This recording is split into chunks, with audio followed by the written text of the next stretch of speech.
জয় শ্রীকৃষ্ণ, রাধে রাধে। আজ আবারও একটি গোপাল সোনার সুন্দর ভিডিও নিয়ে চলে এসেছি। আজ ভিডিওতে দেখাবো, যদি 2-1 দিনের জন্য গোপাল সোনাকে কোথাও ঘুরতে নিয়ে যাওয়া হয়, তো কি কি প্রয়োজনীয় জিনিস সাথে করে নিয়ে যেতে হবে। আর এটা কিন্তু স্পেশালি শীতের জন্য আমি বানিয়েছি। তো সবার প্রথমে এই হলুদ বক্সটা আমি নিয়েছি ভালো করে মুছে, কারণ এই বক্সে আমি গোপাল সোনাকে নিয়ে যাব। আমরা যেহেতু ঘুরতে যাওয়ার সময় কোনো খাট নিয়ে যেতে পারবো না গোপাল সোনার, তার জন্য এই বিছানাটি নিয়ে নেব আমরা ফোল্ডিং বিছানা। সাথে বালিশ কিন্তু থাকছেই এর মধ্যে। এরপরে আমি একটি ব্যাগ নিয়ে নিয়েছি। এই ব্যাগটির মধ্যে কিন্তু আমি এই ফোল্ডিং বিছানাটি নিয়ে নিচ্ছি। আমি যেহেতু খুব ব্যস্ততায় ছিলাম, চারিদিকটা একটু অপরিষ্কার হয়ে আছে, এটাকে আপনারা ইগনোর করবেন। তো চলুন, এখানে আমি গোপাল সোনাকে স্নান করানোর পরে একটি টাওয়েল ইউজ করাবো, তার জন্য টাওয়েলটি নিয়ে নিয়েছি আগেই। এরপরে গোপাল সোনার সোয়েটারটি নিয়ে নিলাম। যেহেতু ঠান্ডার সময়, তো একটুখানি বেশি হয়ে যেতে পারে প্যাকিং।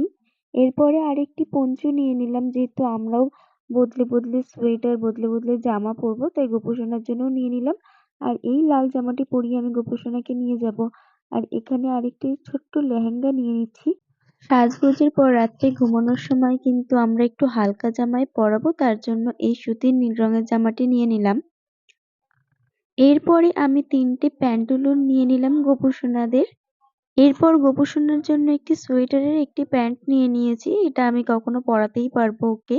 আমি আরো একটি জামা নিয়ে নিলাম, প্যান্ট আর জামা সেট, সাথে একটা দেখো সুন্দর টুপিও নিয়ে নিয়েছি। আর এছাড়াও কিন্তু আমি গোপু সোনার জন্য এক্সট্রা 2টো সুতির জামা কিনে নিয়েছি। এই যে এই সুন্দর সোয়েটারটি আপনারা দেখতে পাচ্ছেন, এই সোয়েটারটি গোপু সোনার ছোট হচ্ছিল, তাই চেঞ্জ করে নিয়েছি আমি। আর সেই সোয়েটারটি আমি পাশের স্ক্রিনে অবশ্যই দিয়ে দেব।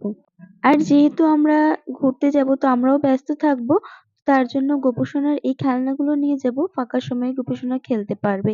এরপর গোপু সোনার স্নানের জন্য মনে করে এই 3টে জিনিস কিন্তু অবশ্যই নিতে হবে: অগুরু, গোলাপ জল এবং গঙ্গার জল। যেহেতু গোপু সোনাও সাজগোজ করবে, ওই জন্য গোপু সোনার চুড়ি, মালা এগুলো আমি সাথে নিয়ে নিই। ঈদের সময় গোপাল সোনা ঘুরতে যাচ্ছে, তাই মনে করে কিন্তু ব্ল্যাঙ্কেটটা নিয়ে নিয়েছি, সাথে একটি উলের চাদরও নিয়ে নিয়েছি।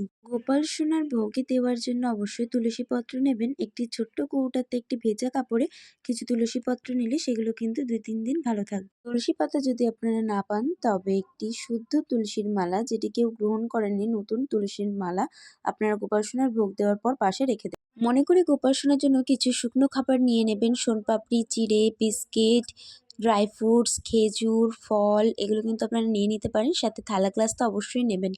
আর এই দেখুন, আমার গোপু সোনা কিন্তু একদম রেডি হয়ে গেছে ঘুরতে যাওয়ার জন্য। আজ আসি, সকলে প্রেম সে বলুন রাধে রাধে।